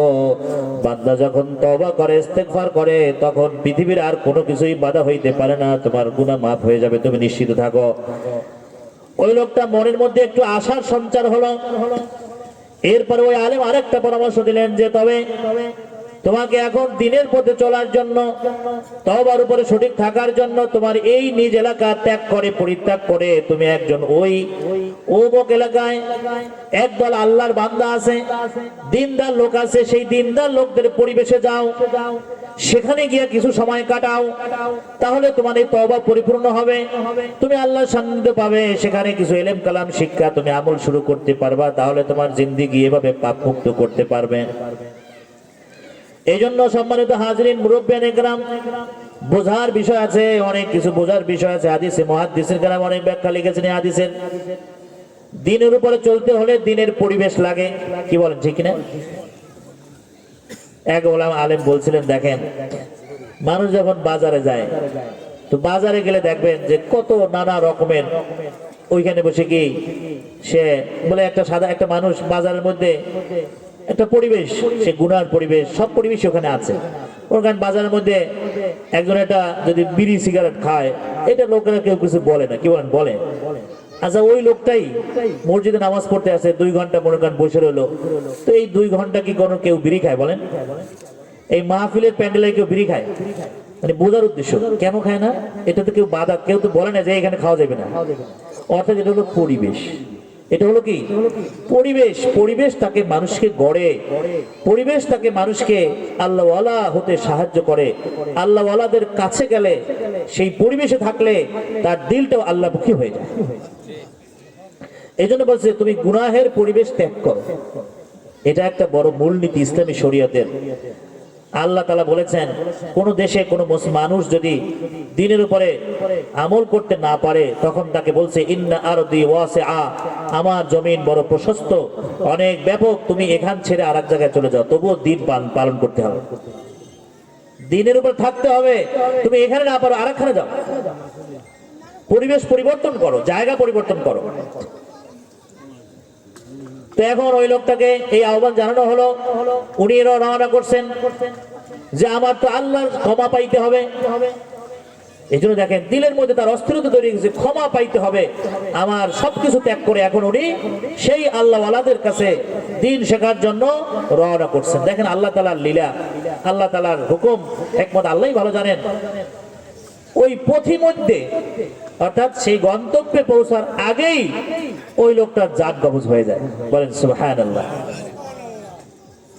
এখন কিতাবে লেখছে হাদিসের কথা, নেককার লোকদের জান এক ধরনের ফেরেশতারা নেয়, আর বদকার লোকদের জান আরেক ধরনের ফেরেশতা নেয়। এই লোকটার জান কবজের জন্য দোনো ফেরেশতাই আসছে। এটা আল্লাহ তাআলা আগে থেকে ফয়সালা করেন না, এটা হিকমত, আল্লাহ তো জানেন সবই, কিন্তু করেন নাই, দোনো দলই ফেরেশতা আসছে। কেন? তো এখন আইসা বলতেছে ফেরেশতা জান নেব। এখানে মাসলা হচ্ছে যে আজরাইল তো জান কবজ করেন, কবজ করার পরে তো নেককার যদি হয় তাকে একদল ফেরেশতারা তাকে, এটা লম্বা হাদিসে আছে, তাকে ইস্তেকবাল করে স্বাগতম জানিয়ে খুশবু দিয়ে তাকে নিয়ে যায়। আর যদি বদকার হয় তখন তাকে দুর্গন্ধ ছড়াতে ছড়াতে নিয়ে যায়। এখন এই দোনো দলের ফেরেশতা আইসা বলে যে আমরা নেব, কারণ এই লোকটা তো খুনি, উনি তো এখনো সেই দিন শেখার কেন্দ্রে যাইতে পারে নাই, নিয়ত করছে, রওনা করছে, নিয়ত করে রওনা করছে, এখন তো উনি ইবাদত শুরুই করতে পারে নাই, তাহলে তো এখনো বদকারের কাতারেই আছে, তাহলে এখন আমরা নেব। এখন নেককার রূহ যারা কবজ করেন নিয়ে যান, তারা বলেছে না আমরা নেব, কারণ এই লোকটা তো সে তওবা করছে, সে নিয়ত করছে, রওনা করছে, তো আল্লাহর উদ্দেশ্যে দিন শেখার উদ্দেশ্যে রওনা করছে, তাইলে এই লোকটা তো আমরা পাবো। এখন আল্লাহ তাআলা কয় যে, আল্লাহ তাআলা নির্দেশ পাঠালেন যে দেখো তোমরা ঝগড়া না করে একটা ফয়সালা এভাবে আমরা করতে পারি, যে ফয়সালাটা হলো এই যে ওনার বাড়ি আর উনি যেখানে যাবেন এই জায়গাটা তোমরা একটু মাপো, মাপার পরে দেখো ওনার যেখানে ইন্তেকাল হয়েছে সেই জায়গাটা কোন দিকে পড়ে, বেশি কোন দিকে, অর্থাৎ তিনি যদি তার সেই আল্লাহওয়ালাদের গন্তব্যে যাওয়ার যে উদ্দেশ্য সেখানে যদি আগানো থাকে তাহলে উনি নেককারের কাতারে তোমরা নিয়ে যাবা, আর যদি বাড়ির দিকে আগানো থাকে মানে পিছিয়ে থাকে তাহলে সে বদকারদের কাতারে যাবে। আল্লাহ তাআলা তো সব জানেন আগে, কি বলেন ওইখানে মাপ কতখানি এগুলো আল্লাহ জানেন না, এটা আল্লাহ তাআলা ফেরেশতা দিয়ে করাইতেছেন হিকমত। এখন মাপা হলো পর, মাপার পরে দেখা গেল হাদিসে এভাবেই এসছে কথাটা যে উনি এক হাত বা এক বিগত জায়গায় একটু আগানো ছিলেন, তখন ফেরেশতারা ওই নেককার রূহ যারা কব্জ করে সেই ফেরেশতারা তাকে নেককারদের দলভুক্ত করে তাকে জান্নাতে নিয়ে গেলেন। সুবহানাল্লাহ ওয়া বিহামদিহি। এটা সহিহ বুখারীর ঘটনা। তো এখান থেকে আমরা উপলব্ধি করে দেখেন যে আল্লাহ পাক, এই জন্য হচ্ছে যে অনেক মানুষ হতাশ হয়ে যায়। কোরআনে এটা নিষিদ্ধ, ওয়ালা তাকনাতু বির রাহমাতিল্লাহ, আল্লাহর রহমত থেকে কখনো হতাশ হওয়া যাবে না। অনেক মানুষ নানা ধরনের রোগ শোকে ভোগে, অসুস্থতায় ভোগে, এরপরে কয় যে আরে আরে আমার উপর কি আল্লাহর উপর গজব পড়ছে মনে হয়। এই ধরনের কথা বলা এগুলো ঠিক নয়। দেখেন হাদিসের কথা, আল্লাহ নবী সাল্লাল্লাহু আলাইহি ওয়াসাল্লাম এক রোগী দেখতে গেছে, বুড়া মানুষ। তো রোগী দেখতে গেলে নিয়ম হলো, শোনেন এটাও নিয়ম, আদব, অনেক কিছু আদব আছে। আপনি যাই যদি বলেন আয় হায় হ্যাঁ রোগী তো শেষ, এই শেষ করলে কিন্তু আরো শেষ, কি বলেন তাই না? রোগীকে আসলে মানসিকভাবে তাকে সাহস দিতে হয়, এটা রসুলের সুন্নত। আল্লাহ নবী ওই লোকের পিঠে গায়ে হাত দিয়ে বলে লা বাসা তহুর ইনশাআল্লাহ, না বেশি অসুবিধা নাই, তুমি ভালো হয়ে যাবে। আর ওই লোকটা জবাব বলছে না না আমি ভালো হব না। এখন দেখেন আল্লাহ নবী বলছেন যে ভালো হয়ে যাবে, আর ওই লোকে না না, বয়স্ক মানুষ ছিলেন, বলছে না না আমি ভালো হব না। আল্লাহ নবী কয় তাহলে তুমি যা চাও তাই হোক, তুমি যা চাও তাই হোক। মানে এটাও সঠিক নয়, এই পদ্ধতিটা সঠিক নয়। এই জন্য যে কাউকে আশা দিতে হয়, আশা সৃষ্টি করতে হয়। আপনি একজন মানুষ বিপদে পড়ছে, তাকে আগে আশা সৃষ্টি যে ভাই তুমি আল্লাহর কাছে বলো, দোয়া করো, চেষ্টা করো, আল্লাহ তাআলা সহজ করবেন। রোগীকেও বলতে হয় যে তুমি আল্লাহর কথা বলো, আল্লাহর কাছে বলতে থাকো, আমরাও দোয়া করি, চেষ্টা করি, সেবা শুশ্রূষা করি, আল্লাহ তাআলা তোমাকে সুস্থ করে তুলবেন। এটা হলো নিয়ম। কথা বুঝতে পারছেন? এটা কিন্তু ওই হাদিস থেকেও আমরা পাই। যত বড় গুনাহগার হই না কেন, এই জন্য অনেক মানুষ আরেকজনকে বলে আরে তোমার এত বড় গুনাহ করছো, পাপ করছো, তোমার ক্ষমা নাই। এই ধরনের কথা বলার অধিকার কোন মানুষকে আল্লাহ তাআলা দেয় নাই। কি বলে দিয়েছে নাকি? কাকে আল্লাহ ক্ষমা করবেন, কাকে করবেন না, এই ধরনের কোন অধিকার কোন মানুষকে পৃথিবীতে আল্লাহকে দিয়েছেন বলেন? নাই। যাদের মৃত্যু কুফরি অবস্থায় হয়েছে, কোরআনে আছে বা হাদিসে আছে, তাদের ব্যাপারে আমরা বলতে পারি তারা জাহান্নামী। এছাড়া কাউকে জাহান্নামী বা জান্নাতি বলার অধিকার কোন মানুষের নাই। ফিরআউনের ব্যাপারে আল্লাহ বলেছেন যে সে কুফর অবস্থায় মৃত্যু হয়েছে। আবু জাহাল, তার কথা হাদিসে আছে, সহিহ বুখারীতে আছে যে তার কুফর অবস্থায় মৃত্যু হয়েছে। এরকমের মক্কার কিছু কাফেরদের কথা আছে, হাদিসে আছে যে তারা কুফর অবস্থায়, মুনাফিকি অবস্থায় তাদের মৃত্যু হয়েছে। এরাই আমরা বলতে পারি যে যেহেতু কোরআনে আছে, হাদিসে আছে, এরাই জাহান্নামী। এছাড়া পৃথিবীতে অন্য কোনো মানুষকে জাহান্নামী বলার কোনো সুযোগ নেই। জান্নাতীও বলার সুযোগ নেই, আবার জান্নাতি জাহান্নামী বলার কি নাই, সুযোগ নাই। মুহতারাম হাজিরিন, যে কথা বলছিলাম, তো হযরত নূহ আলাইহিস সালাম সর্বশেষ তার উম্মতের কাছে আরজ পেশ করেন, ফাকুল তুস্তাগফিরু রাব্বাকুম ইন্নাহু কানা গাফফারা। হে আমার উম্মত, তোমরা তো এত বছর যাবত আমার বিরোধিতা করেছো, আল্লাহ তাআলার গোসা তোমাদের উপরে আপতিত হচ্ছে, বিপদ কিন্তু তোমাদের সামনে আসতেছে। এরপরে যদি তোমরা আল্লাহর কাছে ক্ষমা চাও, ইস্তেগফার করো, ক্ষমা চাও, তাহলে অবশ্যই আল্লাহ পাক রব্বুল আলামিন তোমাদেরকে মাফ করে দিবেন। তোমাদের গুনাহকে বড় করে দেখার দরকার নাই, বরং তুমি আল্লাহর কাছে মাফ চাও, এত কিছুর পরেও মাফ চাও। উনি এই কথা তার উম্মতকে আবার দাওয়াত দিলেন।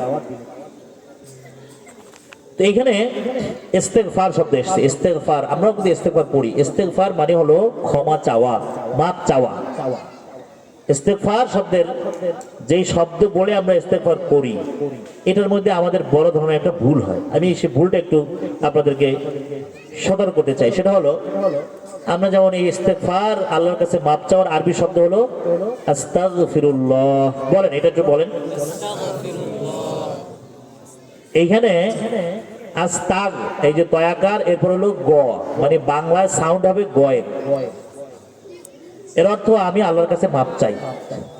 অনেক সময় অনেক মানুষ যাদের চর্চা নাই, এরা গয়ের জায়গায় অনেক সময় ক বলে ফেলেন, তখন হয় আস্তাগফিরুল্লাহ। কি বলেন? এরকমও অনেকে শোনা যায়, কিন্তু আস্তাগফিরুল্লাহ মানে পার্থক্য হলো গয়ের জায়গায় ক, মানে গয়ের জায়গায় জাস্ট একটা বর্ণ পরিবর্তন হয়েছে। আরবিতে গাইন, এর জায়গায় কাফ। অর্থ কি হয়েছে দেখেন, আস্তাগফিরুল্লাহ মানে গ দিয়ে যদি বলি, অর্থ হয় আমি আল্লাহর কাছে মাপ চাই। আর যদি আমি বলি কাপ দিয়া, ক দিয়ে যদি বলি, তাহলে অর্থ দাঁড়ায় আমি কাফের হইতে চাই। নাউযুবিল্লাহি মিন যালিক। কি বলেন, আমরা কেউ কাফের হতে চাই? তো চাই না ঠিকই, কিন্তু মুখ দিয়ে যদি বলি তাহলে তো কাফের হতে চাই। কথা বুঝতে পেরেছেন? এই জন্য এগুলো সতর্কতা করা দরকার যে নামাজের মধ্যেও অনেক শব্দ আছে, কিছু কিছু শব্দ আছে একটু ব্যতিক্রম হলে অর্থ বিকৃত হয়, নামাজও যায় ইমানও যায়। নামাজ তো যাই, ইমানও থাকে না, কিন্তু আমরা তো এটা বুঝি না। এই জন্য কমপক্ষে এইটা আমরা সতর্ক হই। এই শব্দটা কয়েকবার আমরা পড়ি, আস্তাগফিরুল্লাহ, বলেন আস্তাগফিরুল্লাহ। ধীরে ধীরে পড়বেন। আপনাকে 1000 বার পড়ার দরকার নাই, আপনি 1000-এর জায়গায় 10 বার পড়েন। কি বলেন? অনেক আছে না যে তাড়াতাড়ি শেষ, মানে তাড়াতাড়ি যাওয়া দরকার, আস্তাগফিরুল্লাহ আস্তাগফিরুল্লাহ আস্তাগফিরুল্লাহ আস্তাগফিরুল্লাহ আস্তাগফিরুল্লাহ। এই থেকে ক্ষমা চাওয়া হয়? বলেন। কোন ভিক্ষুক যদি এই কয় যে তাড়াতাড়ি আমার ভিক্ষা দিলে দেন, তাদের দেন, আমি যাই নাই। কি বলেন, এর ভিক্ষা দিবে? কি বলে? আমি একবার দেখছি, একবার যে মুলাদি যাচ্ছিলাম বরিশালে, এখন ভিক্ষু করছে ওইটা এখন অনেক খোঁজাখুঁজি টাকা চাইছে, কেউ টাকা দেয় না। এখন সে মানে টাকাটাই শুনছে, এই এতগুলো লোক করছে, একটা লোক ভালো না, কে ভালো না, বলছে এর কোনো টাকা পয়সা দেয় নাই। এই কথা বলার পর এখন তো এই কথা বলার পর কি টাকা পয়সা বেশি দিবে? কি বলেন? এখন তো সবাই রাগ করে মানে ধাক্কা দিয়ে নামাই দিয়েছে যে বেটা তুই ভিক্ষুক আর আইসে এখন বড় বড় কথা বলো। তাহলে আল্লাহর কাছে আমরা কি ভিক্ষুকের চাইতে বেশি কিছু? বলেন। কি বলেন? তাহলে আল্লাহর সাথে এরকমের তামসা তো করা যাবে না। এই জন্য দেখেন, আমরা নামাজ পড়ি, জিকির আজকার করি, তাহলিল পড়ি, কিন্তু দিলের মধ্যে এর আসর পড়ে না। এর একটা বড় কারণ হলো আমাদের এই পড়ার মধ্যে, উচ্চারণের মধ্যে ভুল থাকে। উচ্চারণের মধ্যে ভুল থাকে। এখন আল্লাহ, আপনি যদি বলি আস্তাগফিরুল্লাহ আস্তাগফিরুল্লাহ, মানে আমি কাফের হইতে চাই, তাই আল্লাহ তাআলা আপনি মাফ করবে কেমনে? এই জন্য দেখেন, এগুলো কঠিন কাজ নয়। এই যে মাহফিলে আসছেন, এইগুলোই আমরা একটু সচেতনতা করতে চাই যে আপনি ইমাম সাহেবের সাথে প্রতিদিন আপনার 5 বার সাক্ষাৎ হয় না? কি বলেন? একদিন যদি আপনি একটু শিখেন যে হুজুর আমার আস্তাগফিরুল্লাহ ঠিক আছে, একটু শুনেন আমাকে, কি মনে এতে কোনো লজ্জার কিছু আছে? কি লজ্জার আছে? আরে আপনার জান্নাত জাহান্নাম ফয়সালা হবে, আপনার জান্নাত নষ্ট হচ্ছে, জাহান্নামের অবধারিত হয়ে যাচ্ছে, আর সেখানে লজ্জার কিসে? এই জন্য এই যে প্রতিটি মসজিদে ইমাম সাহেবরা আছেন, দূরে তো যাওয়ার দরকার নাই, ইমাম সাহেবের কাছে গিয়ে একটু সময় দিয়ে 5 মিনিট হুজুর নামাজের পরে আমাকে একটু ঠিক করে দেন। কোন ইমাম কি তারাই দেবে নাকি? কি বলেন? কখনো দেবে না। আমাদের দেশে সেরকম না, কখনোই না। আপনি নামাজের আগে পরে কথা বলতে পারবেন, বরং ইমাম সাহেব খুশি হইবে, তারা উৎসাহ দিবেন। কি বলেন? উৎসাহ দিবে না যে আপনি আসছেন, মাশাআল্লাহ ভালো, আসেন, আপনার সূরা ফাতিহাটা শুদ্ধ করেন, আত্মায়াত শুদ্ধ করেন, সূরা নাস শুদ্ধ করেন, সূরা ফালাক শুদ্ধ করেন। এটা তো শুধু আস্তাগফিরুল্লাহ একটা কথা বললাম। পুরো সূরা ফাতিহা যদি বলতে থাকি আর অর্থ এরকমের ব্যাখ্যা করতে হয়, দেখবেন যে নামাজ কয়জনের আছে না নাই নিজেরাই ঠিক পাবে। এই জন্য সপ্তাহের এক মাহফিলের শিখাবে না। এখানে উদ্দেশ্য হলো যে আমরা এটা সচেতন হই, আমাদের দিনের মধ্যে এই বিষয়গুলো যে আসলে আমাদের শুদ্ধ করা দরকার, সুন্দর করা দরকার। আমল যাই করি এটা সুন্দর হওয়া দরকার। এই জন্য ইস্তেগফারটা কমপক্ষে আমার জীবনে যাতে আর ভুল না হয়, তাই না? কি বলেন? ঠিক আছে তো? আস্তাগফিরুল্লাহ আস্তাগফিরুল্লাহ। আর মনে মনে বলবেন, আল্লাহ আমি সমস্ত গুনাহ থেকে মাপ চাই। এক একটা গুনার কথা বললে মনে মনে চিন্তা করতে পারেন যে এই গুনাহ থেকে আমি মাপ চাই, এই গুনাহ থেকে মাপ চাই, অথবা যত গুনাহ করছি সমস্ত গুনাহ থেকে মাপ চাই। এটা মনে মনে কল্পনা করে করে এই কথা বলতে থাকবেন। বলতে বলতে দেখবেন দিলের মধ্যে এর প্রতি একটা মহব্বত পয়দা হবে। কেবল ঠিক কিনা? মহব্বত পয়দা হবে। এই জন্য দেখবেন যারা নিয়মিত নামাজি, দেখবেন যে এই শীতের মধ্যেও ফজরের সময় আজান দিলে কি আলাইকুম মিদরারা, তোমরা যদি আল্লাহর কাছে ক্ষমা চাও, বেশি বেশি মাপ চাও, কারণ বান্দার কাজই তো হলো মাপ চাওয়া। দুনিয়াতে কোনো মানুষই পাপ মুক্ত নাই। কি বলেন? আছে নাকি? দুনিয়াতে কোনো মানুষ পাপ মুক্ত নাই। পাপ হয়েই যায়, অন্যায় হয়েই যায়, নানাভাবে হয়। শুধু গুনার কারণে ইস্তেগফার নয়, ইস্তেগফার নেক আমলের পরেও করতে হয়। এটাও একটু বোঝার বিষয় আছে। আচ্ছা, আমরা নামাজ পড়ি, নামাজ পড়ি না? নামাজ পড়া এটা তো ভালো কাজ, এর চেয়ে ভালো কাজ পৃথিবীতে নাই। নামাজের পরেও আমরা বলি কিনা আস্তাগফিরুল্লাহ? বলি না? আল্লাহ নবীর এই শিক্ষাটা রয়েছে। 3 বার ইস্তেগফারের কথা আছে।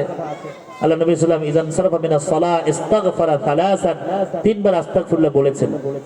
তো এখন প্রশ্ন হলো, তাহলে নামাজ পড়লাম, ভালো কাজ করলাম, তাহলে আবার ইস্তেগফার কেন? এর ব্যাখ্যা হলো, ওলামায়ে কেরাম বলেছেন এইখানে ক্ষমা চাওয়ার অর্থ হলো এই যে নামাজ এত বড় শ্রেষ্ঠ ইবাদত, নামাজ হচ্ছে মুমিনের মেরাজ। এই নামাজ এই রকমের পড়ার দরকার ছিল।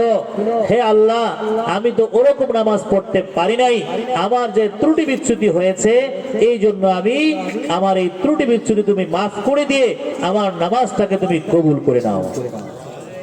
কথা বুঝতে পেরেছেন? নামাজের পরে ইস্তেগফারের অর্থ হলো এটা, যে আমার যে ত্রুটি হয়েছে, আমার যে ভুল হয়েছে। নামাজের মধ্যে কি বলেন ভুল হয় না? ভুল মানে কি? নামাজের মধ্যে মনোযোগ নাই, এটা তো একটা বড় ভুল। ইমাম গাজালি রহমাতুল্লাহ লেখছে, লম্বা কথা, আসলে নামাজের কথা লেখছে। কয় যে একজন বলল আল্লাহু আকবার মানে আল্লাহ বড়। কি বলেন? আল্লাহ বড়। আচ্ছা, আল্লাহ বড় আমি মুখে বললাম, কিন্তু আমার দিলে ওই মুহূর্তে যদি দুনিয়ার চিন্তা থাকে, তাইলে মুখে বললাম আল্লাহ বড়, আর অন্তরে বললাম আল্লাহ যে বড়, এটা অন্তরে নাই, অন্তরে আছে আরেকটা জিনিস। কি বলেন? তাহলে মুখের কথা একটা, অন্তরের কথা আর একটা। তাইলে তাকে কি বলে? মুনাফিক বলে। কি বলে? মুনাফিক না, কয় যে তোমার অন্তরে আর মুখ ঠিক নেই। ইমাম গাজালি রাহমাতুল্লাহ বলেন, কয় যে আমরা যে নামাজ পড়ি এত তো আমরা মুনাফিকই করি। কি আসল কথা? এগুলো অনেক গভীরের কথা। ওনারা বলেছেন যে আমি আল্লাহু আকবার বললাম, আমি মুখ দিয়ে জবান দিয়ে আল্লাহু আকবার বললাম, কিন্তু আমার দিলে যদি আল্লাহ বড় এই কথা না থাকে, ওই সময় আল্লাহর কথা না থাকে, তাহলে তো আমি এক পর্যায়ে মুনাফিকের কাতারে চলে গেলাম। বাকি আল্লাহ তাআলা রহমান রহিম, আমাদেরকে মাফ করেন বিধায় আল্লাহ তাআলা এখন আমাদেরকে রাখছেন। নামাজের মধ্যে আমি দাঁড়িয়েছি আল্লাহর সামনে। দেখেন, আপনি যদি এই রাষ্ট্রপতির সাথে সাক্ষাতের সুযোগ পান, মাঝে মাঝে সাধারণ মানুষের সাথে সাক্ষাৎ করেন, তো সেখানে যাই কি এদিক ওদিক চাওয়ার সুযোগ থাকে? কি বলেন? রাষ্ট্রপতির সামনে গেলে, একজন মন্ত্রীর সামনে গেলে কি এদিক সেদিক তাকানোর সুযোগ থাকে? আর আপনি কি কথা বলবেন আগে থেকে সব গোছাই যাইতে হয় নাকি, যে আবার কোনো কথা ছুটে না যায়, কোনো কথা ভুল না হয়, আবার বেয়াদবি না হয়, আবার অসম্মান না হয়। কি বলেন? গুছাইয়া গাছাইয়া তারপরে একবারে যে আমি এই কথাগুলোই বলবো, কম বেশি না হয়, কত প্রস্তুতি। কি বলেন? তাইলে আমার আল্লাহ কি এই রাষ্ট্রপতির চেয়ে ক্ষমতা বেশি না কম? কত বেশি, কত বেশি, কত বেশি।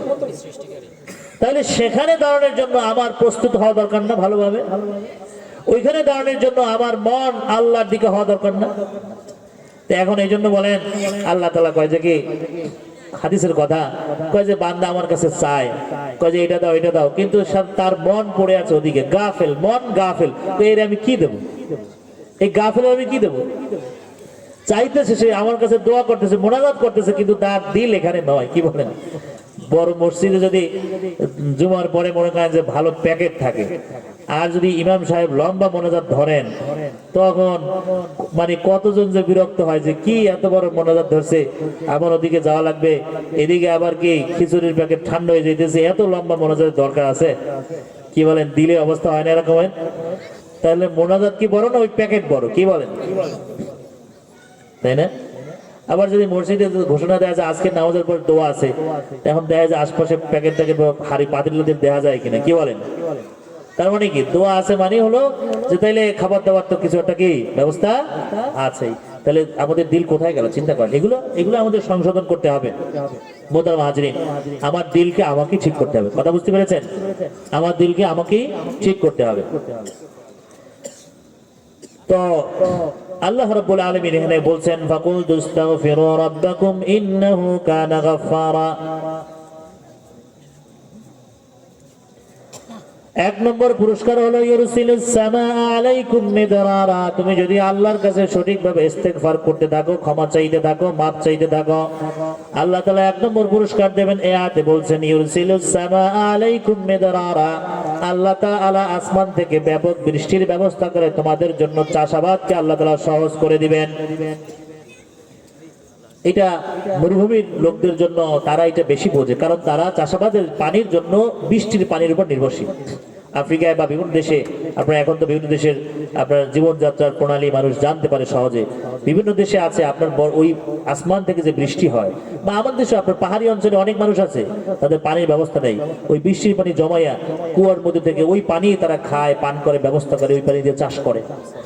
তো বলছে বৃষ্টির পানির উপর তারা নির্ভরশীল। আমরা আমাদের দেশে খাল বিল পানির অভাব নাই, এই জন্য আমরা পানির মূল্য বুঝি না। এই যারা হাজিরা গেছেন, হ্যাঁ, মক্কা মদিনায় গেছেন, দেখছেন যে বোতল ছাড়া কোনো ওরকম কোনো অ্যাভেলেবল পানির কি ব্যবস্থা নাই। সৌদি আরবে বরং যারা গিয়েছেন তারা বলেন যে 1 লিটার তেলের চেয়ে পানির মূল্য বেশি। অর্থাৎ পানি সেখানে বোতল ছাড়া অ্যাভেলেবল না ওরকম। মানে আমাদের মতো যে টিউবওয়েল এটা বসাইলে চাপ দিলে পানি পড়ে থাকে এমন না, আমাদেরকে আল্লাহ তাআলা কত নেয়ামত দিয়েছেন। তো আল্লাহ বলেন যে ইউরসিলিস সামা আলাইকুম মিদরারা, তোমরা যদি ইস্তেগফার করো, সঠিকভাবে আল্লাহর কাছে মাপ চাও, তাহলে আসমান থেকে বৃষ্টির মাধ্যমে তোমাদের চাষাবাদের ব্যবস্থা করবেন, তোমাদের খাদ্য সংকট হবে না। খাদ্য সংকট হবে না ইস্তেগফার করলে। এজন্য সারা জাতি যদি ইস্তেগফার করে তাহলে ওই দেশে কখনো খাদ্য সংকট হবে না। এটা আল্লাহ তাআলার কথা, কোরআনের কথা। আমি যদি ঈমান হয়ে বিশ্বাস করি তাহলে আল্লাহ তাআলা এই নিয়ামত অবশ্যই দেবেন। এবারে দ্বিতীয় পুরস্কার কি? ওয়ায়ুমদিদকুম বিআমওয়ালিন ওয়া বানিন। দ্বিতীয় পুরস্কার সেটা হলো যে তিনি তোমাদেরকে সম্পদ বাড়িয়ে দিবেন। সম্পদ বাড়িয়ে দিবেন। আমরা তো সম্পদের পেছনে ছুটছি, সম্পদ বাড়ানোর পেছনে, কিন্তু সম্পদ বাড়ানোর পেছনে সম্পদের পেছনে ছুটছি, কিন্তু যিনি সম্পদ দিবেন তাকে আমরা আর খবর রাখি না। যিনি সম্পদের মালিক তাকে আমরা ভুলে যাই। আল্লাহ বলেন তুমি যদি ইস্তেগফার করো তাহলে তোমাকে সম্পদ বাড়িয়ে দিবেন, দুনিয়ার সম্পদ বাড়িয়ে দিবেন। ওয়ায়ুমদিদকুম বিআমওয়ালিন ওয়া বানিন, আর একটা পুরস্কার দিবেন, তোমাদের সন্তানাদি বাড়ায় দিবেন। সন্তান সন্ততি যাদের হয় না তাদেরকে আল্লাহ তাআলা সন্তান দান করবেন, সন্তান দিয়ে তোমাদেরকে সাহায্য করবেন, লোকবল বাড়িয়ে দিবেন। এই 3 পুরস্কার। এরপরে বলেন ওয়ায়াজআল লাকুম জান্নাতি ওয়ায়াজআল লাকুম আনহারা, তোমাদের জন্য অনেক ফলমূলের বাগান করে দিবেন, ফলমূলের বাগান বানিয়ে দিবেন। অর্থাৎ নানা ধরনের ফলমূল, খাদ্যশস্যে ভরে দিবেন, খাদ্যশস্যে ভরে দিবেন। সব জায়গায় যদি কি খাদ্য যদি ব্যাপকভাবে, এই যে এখন রাষ্ট্র ব্যাপকভাবে খাদ্য উৎপাদনের চেষ্টা করছে নানাভাবে, খাদ্য যদি ব্যাপকভাবে সরবরাহ থাকে তখন মূল্য কম থাকে, মানুষের ক্রয় ক্ষমতার ভেতরে থাকে। আর খাদ্য যদি কমে যায়, সংকট তৈরি হয়, তখন মূল্য বেড়ে যায়, মানুষ যারা কম আয়ের লোক তারা এটা কিনে খেতে পারে না, বিপদগ্রস্ত হয়। এই জন্য ইস্তেগফারের মাধ্যমে আল্লাহ পাক এই সমস্ত পুরস্কারগুলো দান করবেন। আখিরাতে জান্নাত দিবেন তা তো আছেই, দুনিয়ার জীবনেও আল্লাহ তাআলা এই পুরস্কারের কথা এখানে বলেছেন এই আয়াতের মধ্যে। ইস্তেগফারের আরো অনেক পুরস্কারের কথা আছে, আরো অনেক পুরস্কারের কথা আছে। এই জন্য আল্লাহ তাআলা এখানে বলেন ওয়ায়াজআল লাকুম আনহারা, আল্লাহ তাআলা তোমাদের জন্য পানির ব্যবস্থা করে দিবেন, সহজে নহরের জারি করে দিবেন। তো হযরত নূহ আলাইহিস সালাম এইভাবে তার কওমকে দাওয়াত দিলেন, আহ্বান করলেন, কিন্তু তার এই আহ্বানেও তারা সাড়া দেয় নাই। এই সর্বশেষ আহ্বানেও তারা সাড়া না দেওয়ার কারণে আল্লাহ পাক তাদের উপরে গজব নাজিল করলেন, এমন প্লাবন দান করলেন যেই প্লাবন দিয়ে তারা সমূলে ধ্বংস হয়ে গেল, সমুদ্রগ্রস্ত হলো, সব ধ্বংস হয়ে গেল। এই জন্য আল্লাহ তাআলার কুদরতের সামনে আসলে আমাদের কিছুই না। আমরা কি বলেন, আমাদের কি কুদরত আছে, আমাদের কি শক্তি আছে, কি ক্ষমতা আছে? এই জন্য ইস্তেগফার আমরা আমাদের জীবনে লাজিম করে নেই। আর একটা হাদিস একটু বলেই আমি আলোচনা শেষ করে যাব ইনশাআল্লাহ। আল্লাহ নবী এক হাদিসে বলেন মান লাজিমাল ইস্তিগফার জালাল্লাহু লাহু মিন কুল্লি হাম্মিন ফারাজা ওয়া মিন কুল্লি দাইকিন মাখরাজা ওয়া ইয়ারযুকুহু মিন হাইসু লা ইয়াহতাসিব। সহিহ হাদিস। আল্লাহর নবী বলেন তোমাদের মধ্যে যে ব্যক্তি ইস্তেগফারকে লাজিম করবে, লাজিম করার অর্থ হলো সব সময় সে ইস্তেগফার পড়তে থাকে, যখনই সময় পায় তখন জবানে জারি রাখে আস্তাগফিরুল্লাহ আস্তাগফিরুল্লাহ আস্তাগফিরুল্লাহ, এভাবে মহব্বতের সাথে আল্লাহকে হাজির নাজির জেনে যে ইস্তেগফার করতে থাকে। কি এটা কি কঠিন কাজ বলেন? আমরা কত সময় দেখেন এই হাত দিয়ে কাজ করি, জবান দিয়ে তো কোনো কাজ করি না, কি বলেন, চুপ থাকি। হ্যাঁ, তো এখন এই জবানটা যদি আমরা জারি রাখি, আল্লাহ নবী বলেন মান লাজিমাল ইস্তিগফার, যে ব্যক্তি ইস্তিগফারকে লাজিম করবে, এই হাদিসের মধ্যে তাকে 3টা ওয়াদা করেছেন আল্লাহ রাসূল। জালাল্লাহু লাহু মিন কুল্লি হাম্মিন ফারাজা, ওই ব্যক্তির দুনিয়ায় যত বিপদ আপদ তার সামনে আসবে, ওই বিপদ আপদ থেকে স্বয়ং আল্লাহ রাব্বুল আলামিন তাকে উদ্ধারের ব্যবস্থা করে দিবেন। সুবহানাল্লাহ। কি বলেন, আমরা কত বিপদের মধ্যে পড়ি। একজনের যদি মনে করেন ছেলে অসুস্থ হয়, এটা একটা বিপদ না? মা বাবার ঘুম নাই, হসপিটালের বেডে দৌড়াতে দৌড়াতে কত পেশান। আপনি এই অবস্থায় একটু বলেন আস্তাগফিরুল্লাহ আস্তাগফিরুল্লাহ, এটা বলতে থাকেন। অসুস্থ হয়েছে, রোগীর সেবা করার বলেন আস্তাগফিরুল্লাহ, রোগী নিজেও বলুক আস্তাগফিরুল্লাহ, ঘরের সবাই বলুক আস্তাগফিরুল্লাহ, মানে আল্লাহর কাছে মাপ চাই। তখন আল্লাহ দেখবে আমার এই বান্দা সবসময় আমার ইস্তেগফার করতেছে, তখন আল্লাহ তাআলা নিজ কুদরতে তাকে ওই বিপদ বিপদ থেকে উদ্ধারের ব্যবস্থা আল্লাহ তাআলা করে দিবেন। আল্লাহ যদি বিপদ থেকে উদ্ধার করে দেন তাইলে আর কেউ ঠেকাতে পারে বলেন? জাআলাল্লাহু লাহু মিন কুল্লি হাম্মিন ফারাজা, সব ধরনের বিপদ থেকে উদ্ধারের ব্যবস্থা স্বয়ং আল্লাহ তাআলা করে দিবেন। এই হাদিসের মধ্যে বলেছেন, এটা হাদিসের কথা, সহিহ হাদিসের কথা, কোনো ভুল নাই। জাআলাল্লাহু লাহু মিন কুল্লি হাম্মিন ফারাজা, অনেক পেরেশানি, দুশ্চিন্তা, টাকা পয়সার সংকট, ব্যবসায়ী ব্যবসায় মন্দা, কৃষক খেতে চাষ করেছেন কিন্তু ফসল নষ্ট হয়ে যাচ্ছে, এগুলো পেরেশানি না? এখন আপনি বলেন আস্তাগফিরুল্লাহ, আমি আল্লাহর কাছে মাপ চাই। তখন আল্লাহ পাক বলেন, এই যত পেরেশানি আছে, যত কষ্ট আছে, এই কষ্ট স্বয়ং আল্লাহ তাআলা দূর করে দিবেন। সুবহানাল্লাহ। 3 নম্বরে বলেন ওয়ারযুকহু মিন হাইথু লা ইয়াহতাসিব, আল্লাহ পাক রব্বুল আলামিন ওই ইস্তিগফারকারীকে এমন ভাবে রিজিক দেবেন যা সে চিন্তাও করে না। আচ্ছা, আমরা তো রিজিকের জন্যই পেরেশান, কি বলেন? তো রিজিকের ব্যবস্থা যদি অকল্পনীয় ভাবে আল্লাহ তাআলা করে দেন, তাহলে আর কোনো কষ্ট আছে আমাদের? কষ্ট আছে বলেন? ইস্তিগফার সম্পর্কে একটা ঘটনা, শেষ ঘটনাটা আমি শেষ করে দিচ্ছি। আল্লাহ নবী সাল্লাল্লাহু আলাইহি ওয়াসাল্লাম, এটা নবীর ঘটনা, পরবর্তী ঘটনা। ইমাম আহমদ, 4 মাযহাব তো আমরা জানি, তাই না? 4 মাযহাবের মধ্যে একটা মাযহাব হলো হাম্বলি মাযহাব। ওই হাম্বলি মাযহাবের ইমাম হলো ইমাম আহমদ বিন হাম্বল। ওনার একটা পরিচয় হলো দুনিয়ার যত হাদিস আছে সমস্ত হাদিস তার মুখস্থ। সুবহানাল্লাহ। বুঝছেন কত বড় ব্যক্তি? দুনিয়ার সমস্ত হাদিস তার মুখস্থ ছিল। ওনাকে বলে হাফিজুদ দুনিয়া, দুনিয়ার সমস্ত হাদিস তার মুখস্থ। এখন তো উনি আরবের তো এলাকা, উনি এক জায়গায় এরকম সফরে গেছেন, যাইতে যাইতে এক পর্যায়ে গিয়া এক এলাকায় গিয়ে পৌঁছালেন, দুর্গম এলাকা। ওইখানে তার ওরকম এমন গাড়ি, পাকা রাস্তা, বাড়ি ঘর এগুলো ছিল নাকি? আমাদের দেশে এগুলো ছিল নাকি 100 বছর আগে? তো এটা তো মনে করেন এখন থেকে 1000 বছর আগের ঘটনা। তো উনি যাইতে যাইতে এক এলাকায় রাত হয়ে গেছে। তো ওই জমানায় রাত হলে পরে লোকালয় তো ছিল না, রাস্তার ধারেই বিভিন্ন ধরনের ওই পথিকদের জন্য ঘরটার বানানো থাকতো, অথবা তারা মসজিদ টসজিদ থাকলে সেখানেই বিশ্রাম নিতেন। উনি এক পর্যায়ে গিয়ে এক এলাকায় গেলেন, যাওয়ার পরে দেখলেন যে সেখানে রাত যাপনের কোনো ব্যবস্থা নাই। এরপরে একটা জীর্ণশীর্ণ একটা মসজিদ দেখলেন। এখন মসজিদে গিয়ে উঠছেন, ওঠার পরে এখন খাদেম বলতেছে, না হুজুর, এইখানে আমার মসজিদে কয়দিন আগে ঝামেলা হয়েছে, লোকজন এসে চুরি করে নিয়ে গেছে, এখন আমি এই মসজিদে, আপনি পথিক মানুষ, আপনাকে থাকা দেওয়া যাবে না।